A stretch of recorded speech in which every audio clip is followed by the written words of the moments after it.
Hello and welcome to the Ending Body Burnout Show. We are your hosts, Chris and Philly, co-founders of a multi-award-winning functional medicine practice, serving busy people with energy, mood, and gut issues. While busyness, addictive doing, people-pleasing, and perfectionism might be the norm, it's not normal, and it's a major contributor to health issues. Our goal with this show is to give you a holistic root cause approach to healing your body so that you don't have to continue doctor or diet hopping or popping a gazillion supplements hoping something might stick. So get ready to heal your body, get your spark back, deeply connect with yourself, and step into the life of your dreams. Let's dive in.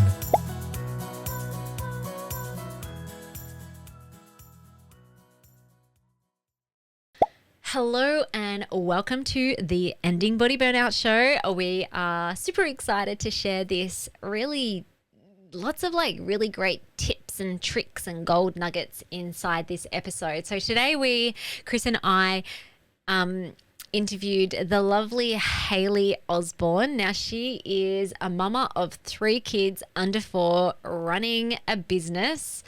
And she's not burnt out. She has experienced kind of like the cusps of it. But we wanted to have her on the show today to pick her brain around how the heck she isn't burnt out with doing and juggling all the things that she is juggling, including those 3 little kiddies under 4 years old. I said to her throughout the conversation or at the end of it, I'm like, far out, I wish we had this conversation 13 years ago, or it's almost 14 years ago, before I had my first baby, because things could have been a lot different for me. So anyway, get ready for lots of tips and tricks and that you can use in your life too. So a little bit about Hayley. Hayley Osborne is an entrepreneur, business strategist, and health brand expert. She is driven by a passion to empower Australian health businesses by demystifying and simplifying marketing. Recognizing health businesses as the backbone of a thriving community, society, and ultimately our economy, she is dedicated to ensuring you harness the power of effective marketing strategies to propel your business forward. She has been seen on Channel 7, heard on the radio, and featured in major publications. And she is juggling it all with 3 kiddos under 4.5. So today she is sharing with us her top tips for staying healthy while juggling motherhood and growing a company that works for her and keeps her thriving. And this is a great one for the end of the year before you start 2026. So hopefully you'll be able to take at least one thing away from what Hayley shares in terms of how she looks after herself, stays on track with her health and her overall life. All right, let's dive in. Welcome everybody to this episode of the Ending Body Burnout Show. Philly and I have a guest for you today. Welcome to the show, Hayley. Hi guys, and thank you so much for having me. Good to be here. Yay, we're very excited to talk to you. So, as you would have heard me reading the amazing person that Hayley is based on her bio, you would have heard that she is a mum of 3 kids under 4, which is cool and crazy. Yes. She's also a business strategist for health brand experts, and we wanted her to come on the show because I'm just curious, how the heck aren't you burnt out with having 3 kids under 4 and juggling a business? Yeah. So I think I don't think I've ever experienced what I would call full body burnout, but maybe I have, and maybe I just don't know that I have. But can I just say I absolutely know what it feels like to be tired. Mm-hmm. I know what it feels like to be really stretched, to run between being a good mum, being a great business owner, and, feeling my energy dip as well. And I think one of my biggest strengths is being able to read early signs of what my body needs, and to listen to those little whispers of like enough for today. And sometimes I get to the end of the day and I'm like, I'm not sure how I'm going to do this tomorrow. But what I think I'm great at, and I say this a lot, is compartmentalizing my life. So I don't take certain things into other areas. So I try and leave work in my office and leave the chaos in my family room, bedrooms or wherever. And I think too, like instead of just pushing through, I've been really great at creating systems and processes around my life to be able to fit what this life looks like. And I had the business before I had children. So I think that's helped a lot. And I think it also makes me, whether you work or whether you have a business, I think to have both, it's made me a better mum because I've been able to keep my identity, so to speak. And it's been really great in continuing to keep my mind active because I love my children and they've never been in childcare. And I think I'm not going to say I'm a champion and I can't do it all, because I'll preface this is that, so I've got 3 boys that are 16 months, 3.5 and 4, 4.5. And my mum lives next door. Okay, like mic drop, I know. That's good. I don't Handy. abuse that, but she is available. And then my mother-in-law has my children a day a week. They've never been in childcare and it was pretty hard. My husband's very supportive, but we have built, like, much like you'd build systems and processes in your business, we've built that into our home. And so we've done that around all the things that happen in the house. So we have a cleaner, we have a lawnmower man. I'd love to outsource my washing, but I don't think that's going to happen ever with 5 people. We have like all of the things on Amazon reorder. They just arrive. And I'm talking like nappies, baby wipes, Glad wrap, like all of those annoying things that you need all the time, toothpaste. And then we do an online Woolies order and someone delivers it. So there's probably other things as well, but I have tried to life hack my life to create space, not necessarily to do more work, but to be able to sit down and just chill. And I think having a supportive husband really helps. So that's how I do it all. And the compartmentalizing, I think, helps me to not be stressed. I don't like to call it a to-do list, but I've got a segmented list that I look at every Sunday. And it is like, what do I want to achieve this week? What can I let go of that doesn't serve me? What do my clients need from me this week? What do I want to do that's new? Who do I want to reach out to? Like, it's a bit of a holistic approach, but I go through it. And I think that helps me to be like, yeah, I don't need to conquer the world. I just need to go get some foot reflexology, have a few early nights, and just, I have always been such a clean freak. And not just surface level, like inside the cupboards level too. And so everything has a place. And one thing that I've found so hard since having children, and not babies, like when they become more annoying, like 2 years old, they Terrible start twos. oh yeah, they start to leave stuff lying around and, all the things. I've started to let go of the things that don't actually matter. So the toys do get packed up at the end of the night, but not like I don't go crazy for it anymore. And those things, like being able to let go, has served me well. That is a long answer. There's a lot in that, which is great. but actually, I really, really like that because there's actually some really simple things that I think, if we're being really honest, there's going to be some of our clients who are burned out.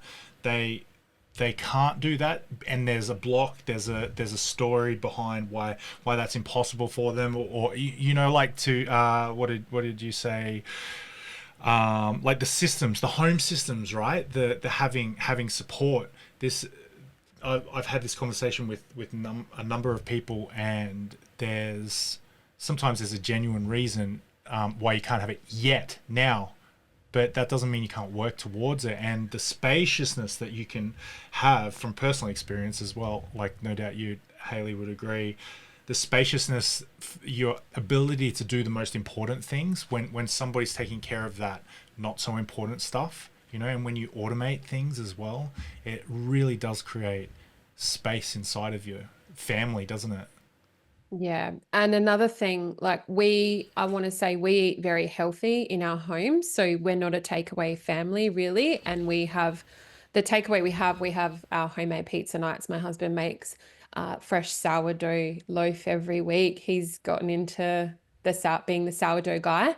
And so we have homemade pizzas on a Friday. That's kind of like our takeaway. But what we do is we cook a bit, and we often we've got this amazing vacuum sealer that we vacuum seal meals and things in. And so cheat nights, oh my God, the vacuum sealer is a game changer. And I never knew about that before I met my husband, but it is amazing. Just that's my little cheat, is get yourself a vacuum sealer, because things seal and freeze so much better.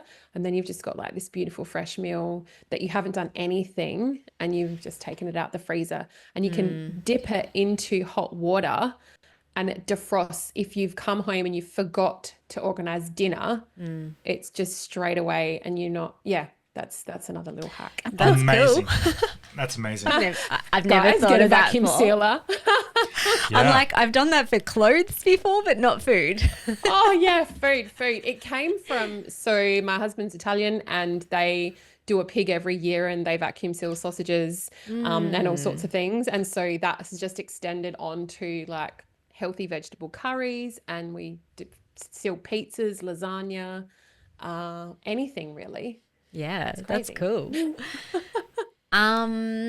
There was something you said earlier. You feel that you're good at picking up those early signs. Like, what do those signs look like? And then how do you take action on it? Yeah, those signs are like full body exhaustion, and they've come when I'm putting the kids to sleep, and it's like, I'm not sure how I can do this again tomorrow. I just don't think that I can.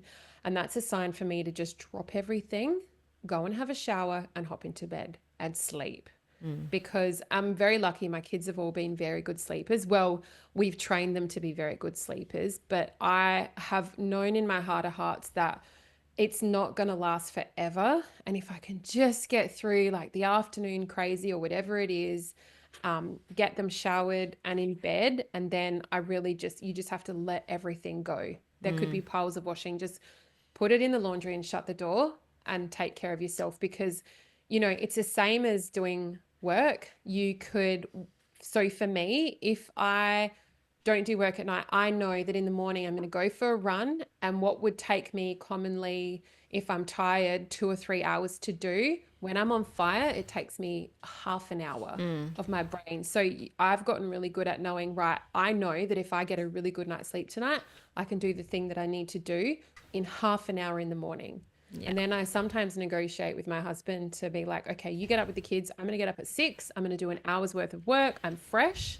And then you can get ready and go about your day, and I'll have the kids for the rest of the day. And that works so well for me. But I know sleep is life. And I know you've said that as well, Philly, before, like sleep is the pill that is magical, and nothing else can replace that. And I drink a lot of water. So I do know that if I've got a huge week, I need to keep myself more than hydrated.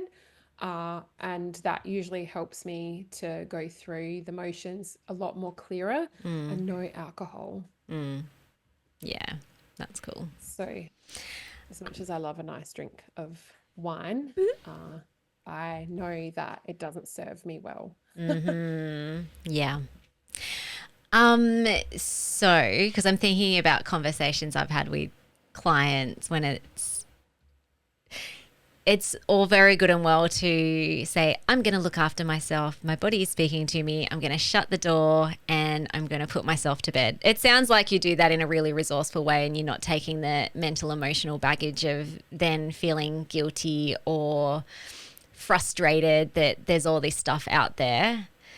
And I feel like it there's something around when you were talking about compartmentalizing parts of your life. So it's like when I'm the mum, but then when I'm coming in to work on the business or to do a podcast with Chris and Philly, I'm the business owner, the entrepreneur, the sharer of wisdom, and I close the door. Because I know I've had a lot of conversations, especially with mums who might have businesses or who work, where there's this constant pull to go and do the thing that they're not actually doing.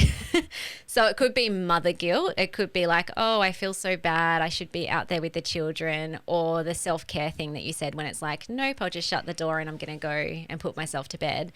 I've noticed that there's a pattern with some people where they might do the thing, but their brain is still like, no, I've got all this other stuff that I have to do, and like I'm being lazy or selfish, or that stuff over there is more important than me sleeping. Like, I'm curious if there's anything that you've done, or no, first question would be, do those thoughts even come into your mind? And also, I know if they don't, have you done work around that, or you've kind of just found that you do that naturally? I think that my therapy, for example, is movement. I've been pretty fit and active since I can remember, since I was like 10 years old. And so sport, and I played like elite netball. And I think that has had a big impact on my mental strength and just being part of a team and everything. And I think that's sort of taken me into motherhood, and I don't feel guilty at all, and that's terrible maybe. But I know that when I'm with my children, I'm 100% with my kids. So that's why I don't feel guilty. If I'm in the office and I can hear chaos, like last night I had a late meeting because I couldn't have it in the day because I had my baby. And so the meeting was 5:30, and my husband was doing that witching hour crazy, and I could hear them going crazy. And I'd done my time for the day. Like, I'd been with the kids, and they have everything they need. I organize the food, and I'm okay with that. But I know that if I wasn't, I probably would feel guilty. So one of the things that keeps me from not feeling the guilt, and I feel poor all the time, but I think that I'm a really present mum. And one thing that's helped me is I don't have any notifications on my phone. So the only thing that comes through are calls and text messages and WhatsApp messages. So there's no social things that pop up. They're off.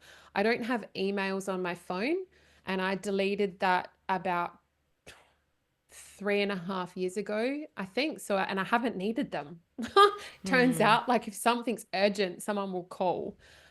So the emails, I was just having glitches with my Microsoft at the time. And I was like, okay, I think I just need to delete everything, log out, delete, blah, blah, blah, and then turn back on. And I was like, after a week, this is actually really good. I don't think I'm going to turn it back on. Yeah. And so I didn't. And so I don't have that urge to check anything. And everything that happens on social media, like, it can wait. And I think because that's what I do for a job, like I am, a brand expert and I'm in marketing, I've kind of become very routine driven around how I approach marketing my business and my social media. Like, it can wait till the end of the day for people to respond. Now, if it's timely, like, I'll always check in the morning. So for example, you were on my podcast, and I knew that was coming out in the morning. And so I went in and checked that everything was okay. I did what I needed to do, and then that was it.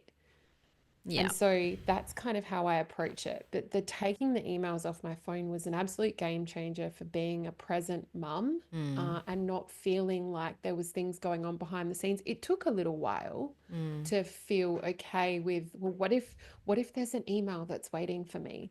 And I think I've done a lot of learning, not through any means but my own. So I've listened to lots of podcasts. I read a lot of books, mostly audiobooks these days. Otherwise, I'll just fall asleep at night. But I have upskilled myself enough to be okay with that. If that helps. Yeah. So it wasn't just it just so happened you've actually worked on it over time. Yeah, but I think if you can add little things and little pillars to just be more present or take things away, you're not going to be controlled by something else. You're in control of the situation. Now, don't get me wrong, like they do say like men love playing with the kids more than women. Like, my husband wrestles the kids and like loves playing with them and all of that sort of stuff. But it takes a lot for me to like, I create lots of play activities, but for me to be engaged, I could easily just be on my phone, but I try not to be because the phone kind of becomes annoying after a while. So it just sort of put it in a corner or try and forget where I've put it if I know I need to be present with the kids. That stopped a lot of mum guilt. And they're only little for so long too. So Yeah, they grow quickly. We had, it would have been quite a few years ago, Dr. Christie. She wrote a book called Dear Digital. It was interesting. It was all based on a lot of research around tech habits, but one was out of sight and out of mind. So if your phone is in visual sight, your brain wants to look at it. It wants to use it. So if you can hide it, whether it's someone else hides it for you or you have a little box that you put it into or you just put it in a different room, like she actually talked about, from in terms of studies, the brain then isn't addicted to it. It's kind of like it's not then searching or wanting to pick it up, and so therefore you can be more present. yeah. And same with my laptop. Like I use a laptop that plugs into my big screen and I have all my tech here, but the office door needs to stay shut. I've got a stand-up desk because there's little hands that can touch things that they don't need to be touching. And so the office door needs to be shut. And when it's shut, I'm not really concerned with what's happening in here. The desk could be a complete mess, but I try and operate like as paperless as possible, just for my own like calmness. And yeah, the door stays shut. So I don't take things into the areas that don't need to be taken to. Does that make sense? Yeah. Did I explain myself properly? Yeah. Well, it's part of the compartmentalizing that you mentioned before, I think. Yeah. In terms of from an environment perspective as well. So working with health brands. So I imagine you in the health space, seeing a lot of stuff. What burnout patterns are you noticing in the health space? Yeah, I think that because health professionals hold a lot of emotion for others all day long, they're like mentally, emotionally, and physically tired by the end of the day. And what I see is they don't have time to work on their own marketing because they've given them their all to their clients all day. And that's where I come in, is they're responsible for everyone else's well-being except for their own. And I guess it's my job to teach them smart systems and processes when it comes to growing their business, where they don't have the client overload and it can be growing in the background without them stressing, and then they can fill their own cup up at the end of the day. So I see a lot of like the compassion fatigue. I work with a lot of health brands, and I didn't always focus on this industry, but again, like we said before we pressed record, you kind of need to see the signs of what's happening in your world. And I'm probably good at recognizing them. And I was just working with so many health professionals, but I didn't realize at the time. And someone said to me, why don't you just focus on health brands? That was 3 years ago. And I was like, no, because then what about everyone else? Like I look after everyone. And it just kept happening and happening and happening. And yeah, so now I have full on laser vision focus, and it's been the best thing that I've ever done. But I do know that a lot of health professionals feel like they're always on. And again, I think personally, I can help with that feeling, and trying to come up with ways, like I've just mentioned before, to deal with that, to be able to not feel like they're always on, because they lack boundaries around access and putting clients first. And that's important, but not before yourself. Otherwise you can't pour from an empty cup. It's impossible. And I think that kind of invisible labor, like that service, it just drains a lot of energy. So that's what I see a lot of. Yeah. Yep. I see a lot of it Does too. that answer your question? Yeah. Yes. I like that phrase, compassion fatigue. That was pretty cool. Yeah, because that's what it is, right? Yeah. When you're in the space of helping others, you know, you are helping the community to feel better. You are needing to be compassionate, and at the end of the day, it's really draining. And I've had a lot of clients come to me and say, like, I want to fill my appointment books, but there's got to be a better way. Yeah. And so we've gone through those motions of looking at what that looks like, and I love it. It's so great because, yeah, a lot of health businesses are so focused on filling their appointment books that they aren't even building their database because they don't know how, and they don't know the measures to put around doing that. And, you know, that's just the foundation of the start of building something that you're not always on for. Yeah. Amazing. Yep. In the past, I remember I practiced the traditional model in terms of like pay per consult, have as many clients as possible. But it's draining. Like it's draining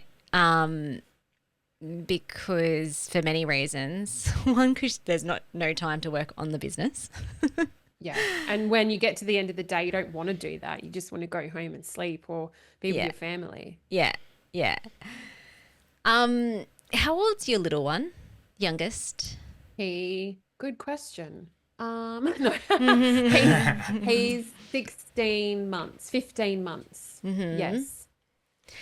I'm curious because if there's listeners who are listening who might be in the baby zone of their life, did you do anything specific postpartum, like just to help, or during pregnancy or before pregnancy, to help your body?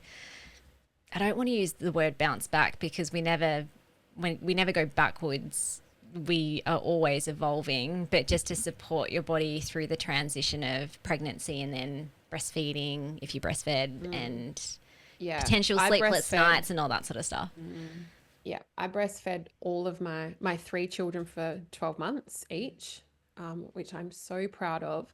I know how I did it. I drank a lot of water. And my mum always said to me, "You'll be such a great cow. Just like, you know, give it a go." Cow. I was like, that's what I felt like by the end of it.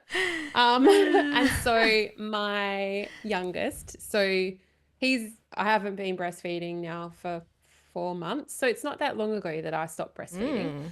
And what did I do? So I know that my obstetrician, I had a really post natal care plan, and that involved, like, I did walking, but that was it for probably 10 weeks. Like, I took it really easy on myself. I don't think I left the house for 4 weeks after having each of my babies. And I know in the Indian culture, that's what they do. And there's just like that time around healing and nurturing and really looking after yourself. I invested in some really good teas for mums, and, you know, the breastfeeding cookies, I don't know if they helped or not, but I really nourished myself with amazing food in that 4 weeks after giving birth. And then I'd listen to my body. I didn't push myself at all. And then when I started exercising again, after I got the all clear from the obstetrician, it wasn't anything like strenuous at all. It was all of those small little exercises that are, because I don't know if this is oversharing or not, I had 3 vaginal births, so I didn't have cesareans. We talk about all body parts in this podcast. Yeah, so I had 3 like natural births, but I did have a epidural. I'm forgetting all these words now, and it wasn't even that long ago. Elected epidural for 2 and not for the first one because I didn't know what I was in for, and I ended up having 3 epidurals. But yeah, all natural births. And like my body, even now, like it's not what it used to be, and I've accepted that. I'm okay with that. I feel like probably fitter and stronger than ever before, even before I had babies. But I I think I look at them and I think about me and I'm just like, I created you all. I grew you.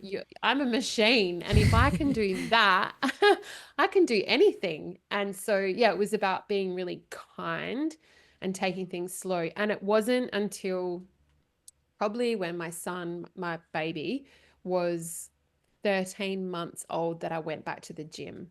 So I was very, very kind. And then in terms of balancing the work versus sleep versus caring for the baby, now I think it's harder to care for a toddler than it is a baby. So because they sleep a lot. So as long as my two eldest were cared for, in terms of that sleep versus breastfeeding awake negotiation, I would breastfeed at my desk. And I've got a really good chair with arms on it, and a feeding pillow. And I would just type away, nothing serious, just emails, or, whatever I felt like I could do. And he would just be on my boob. And then I'd switch sides. And then when that was done, we'd just get up and do the change and then hang out for a bit. And then he'd fall back asleep. So if I was able to, without my other two children, that was 2 days a week, I would breastfeed at my desk. And that takes ages because I would just feel a little bit like I couldn't just sit down and feed and just stare at the walls. Because once you get into a rhythm, it's actually very relaxing to breastfeed. And I would just like sit here and work away. And I think I've built a lovely space for myself to be able to do that. So that's kind of how I did it. And then anything that could be left till the next day. And I think that I would do that, but I also had very supportive clients. Now, if there's anyone that's going into their first pregnancy and they're running a business and they don't know how it's going to go, no one is going to fire you from being a client because you're pregnant, which I thought was going to happen to me. But it turns out that if you are a good person and you have always supported your clients in a way that they trust you already, baby or no baby, I think they're going to like pre-birth, post-birth, people will support you through the seasons regardless. And I planned like crazy before giving birth to each of them. And I think the biggest thing was the podcast, to be honest. So I had batched like 8 to 10 weeks of podcast episodes. So I knew that they just sort of rolled out and I wasn't too harsh on myself. And that was all before I gave birth. Yeah. So I knew that I had like 12 weeks really up my sleeve to just chill out, which was super helpful. I wish I had this conversation 13 years ago. Because everything that you're saying, I did the opposite. So listeners, don't do what I did. And it was hard. Like I would say to my husband, because I was recording my podcast at the time in my wardrobe, because Awesome. I did have a fancy microphone, but I just thought I needed to be better. I don't know what it was. And so I would be sitting on the floor in my wardrobe, like 7 months pregnant. Amazing. Just so uncomfortable. I didn't do it with the third because that was just ridiculous. But with the second, I definitely remember pre-planning the podcast and sitting on the floor and being like, oh, I'm not sure I can do this. I'll navigate through and being so out of breath. I thought I could do it all too with the first. I remember being pregnant. I was 9 months pregnant. I gave birth a week later and I stood on stage in front of 300 women to talk about business. I had all my notes, I had my slides, and I was nervous already, but I never accounted for the fact that I would be completely out of breath because there was no more room left in my body for my lungs to grow and expand and be calm. And so I stood up there and I was like, I can't do this with my notes. I can't have the deck that I promised you. If you want to see my notes, you'll have to email me. And I just riffed and went through, like I know my stuff back to front. So I felt confident in that way, but I couldn't read it. I couldn't check my notes. It was just too much for my brain. Yeah. And that's what I did. So I always trust your gut and I've always backed myself. So it's helped a lot. But yes, each pregnancy got harder and harder. because you have to bend down. And Bodies are cool. Bodies Holy are cool. smokes. Especially I just women's. can't believe Far it. out. Yeah. It blows my mind. Look at Always them. blows my mind. Yeah. I look at the kids. I'm like, where did you all come from? How'd you fit? How did you get here? How are you so big now? Yeah. How did I do that? I don't even remember that time. Like maybe I was just in a time warp of like just running through the motions. But yeah, I never forget those 11:30 wake ups to breastfeed. Ugh. They're a killer. We did for our first one. She had colic and she was very Cried unsettled. all the time. We did a bit of a tag team. I've got some funny photos of Phillies underneath a blanket with a baby attached to her boob. Is this like you just got her at night time? I'm just walked out in the Attached middle to of the my boob. night just to check, just snapped the photo, and it's like it's 12, 13 years ago kind of grainy photo. Yeah. And it's Phillies under a blanket, and all you can see is a boob coming out of the bottom of the blanket and a baby attached to it, and yeah, they're the memories. They're the memories. Yeah. I do Yeah. remember walking around though, like I'm breastfeeding. Oh, Someone knocks on the door and I'm like, all right, well, let's just carry the baby while I'm breastfeeding. I'll chop up some veggies while I'm doing it too. Amazing. yep. And I'll be in the playground and I'll be pushing a swing and there'll be a baby on the boob and this is just, and there'll be one running around somewhere else. And like, I don't know how us women do it, but we do. And I did, and I still do. Like now my little guy is, he's on the move, but he's not really that stable. Like he's walking, but he's waddling everywhere, and that little nappy's like tuk, tuk, tuk, tuk, tuk. Amazing. And so funny. he wants to do what the other two are doing, but he can't. He thinks he's like the warrior, because the poor little guy just gets knocked from pillar to post because they can push him around because they're bigger. So it's interesting, and I have to do my utmost. It takes every fiber in my body not to like yell and scream and like run my nervous system into the ground. Like little girls, I think I've got nieces, and I think their active is they're a little bit more mischievous, and they might hide behind the couch and do something mischievous. Little boys are like Superman. They just jump off the couch. They like jump on the couch. They throw pillows everywhere. They are not afraid to like vroom their cars where they shouldn't. And so, in order for them not to kill themselves, the only thing that you need, like screaming is the thing, right? But then that has all sorts of effects on my nervous system. And I know like my regulation needs to be calm, because then I take forever to recover from getting upset with someone. So that's something of late too that I've really had to listen to my body. And I've got lots of advice from like family and friends around like take 3 deep breaths before you're going to go crazy at your kids. But you can't do that, because by the time you've taken 3 deep breaths, they're done.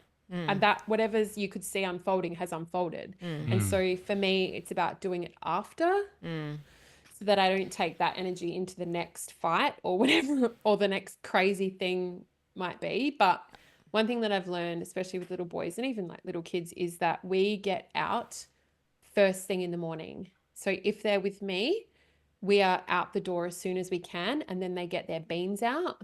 They're so much nicer. We usually take lunch or snacks, and lunch is always early. It's about 11:30, either on the go or home. And then for the afternoon when we come home, they're super chilled. So that has helped me a lot. And I remember someone telling me that a few years ago, and it's been the best thing that I've done. Otherwise, they just go a little bit crazy. Yeah. And we do too. Like if you've stayed home all day and you're on your computer, that you're a little bit like, I just need to like move or get my beans out to regulate my body. And so I think kids are very much the same. So I've learned to like read the signs well. Yeah. So cool. So, I mean, you've given so many tips and gold nuggets around how to juggle it all without burning out. If someone's listening and they are feeling very burnt out, what would be like an easy first step to start with? Yeah. 100% change your diet.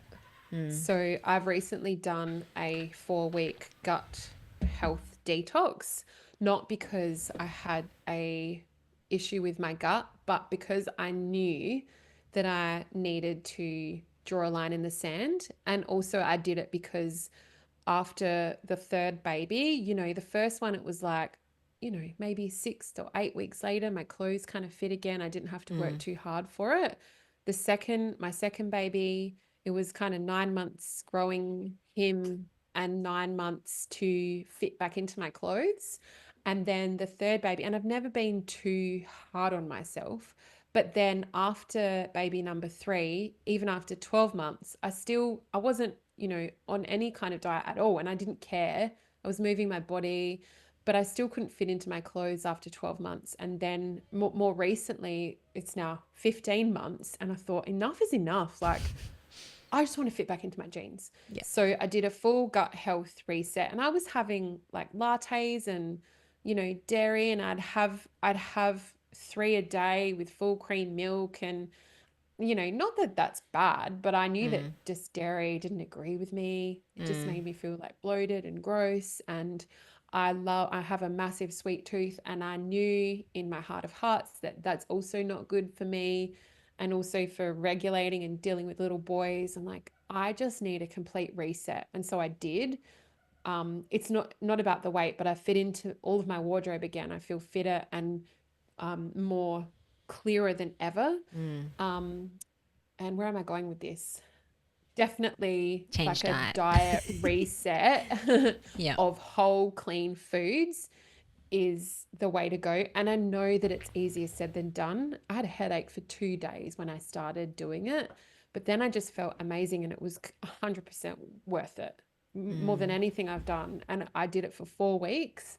And now that I'm finished it, I'm having 2 coffees a day, no alcohol still, no sugar, but black coffee. I know what snacks I need to keep myself full. I know now, like, portion control, that I don't overeat and feel, not that I don't think, I mean, overeating is bad, but I'm not saying like, you know, don't eat. But I think that the way that overeating makes you feel is not good.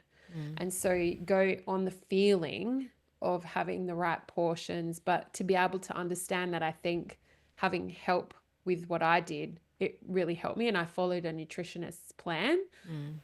And I've, not looked back. And I feel like I'm more regulated and calmer as a mum, as a businesswoman. I know, I just have, it was the reset that I needed.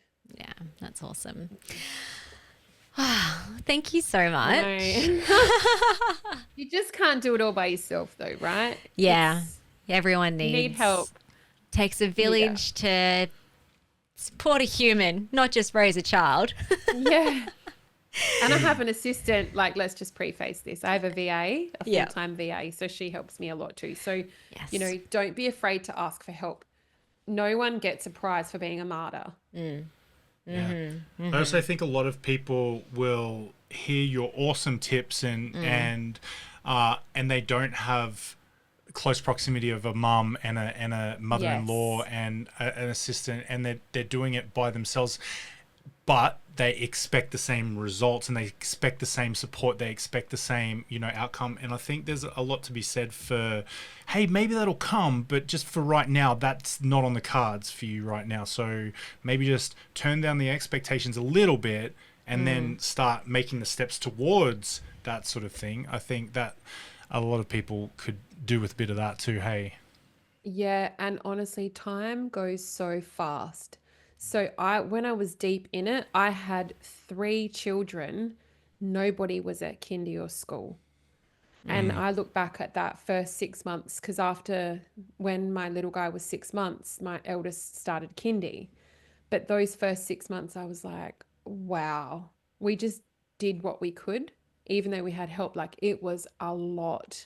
But then, like, the air lifts, and you think, wow, that time flew by so fast that now he's at kindy, and what did I do before? But I think you can have it all. You just can't have it at the same time. And you've got to be really kind to yourself. So just build out a 5-year plan and look at, deeply what you want, but not all at the same time. And that's okay. Like, I think there's a lot of bro marketing out there, or bro push, where you can do it all, you can't do it all. And also, like, women need to be mindful of their cycles, and every week of the month you feel different, and you have to understand that. Lean in when you've got more energy, and lean out when you don't. Yeah, amazing. Love that. Yeah. So you actually do have something that could help with that, the 5 steps to boost your energy, focus, and momentum. Where can people find that? Is that a download, or? You can go over to my website, hayleyosborne.com, and it is there on the homepage ready for you. Awesome. So good. And if anyone wants to reach out to you, I guess, especially if there's like a health expert that have businesses that might be listening. We do have a lot of people that listen to the podcast. Find you on your website. Socials. You can find me, Hayley. You can find me at hayleyosborne.com. It's HAYLEY and OSBORNE. No u.com, or over on Instagram, it's Hayley K Osborne. There I am. Thank you. And then Facebook and LinkedIn too. So I'm always in the DMs. I'm very friendly. There's no automations in there at all. So it's always me having a chat with you. And I would love to hear from you. Awesome. Well, thank you so much. No worries. Thanks for having me, guys. No worries. Stick around. We'll say goodbye formally, but thanks everybody for tuning in. Thank you so much for listening. We so appreciate you. If you'd like to give us extra smiles, drop us a review and spread the love by sharing this episode. You can also rate your own state of burnout and the root cause contributors by taking our Ending Body Burnout Assessment on our website. And if you're interested in learning about our group or one-on-one Ending Body Burnout programs, shoot us a DM via Instagram or Facebook. Have the best day ever.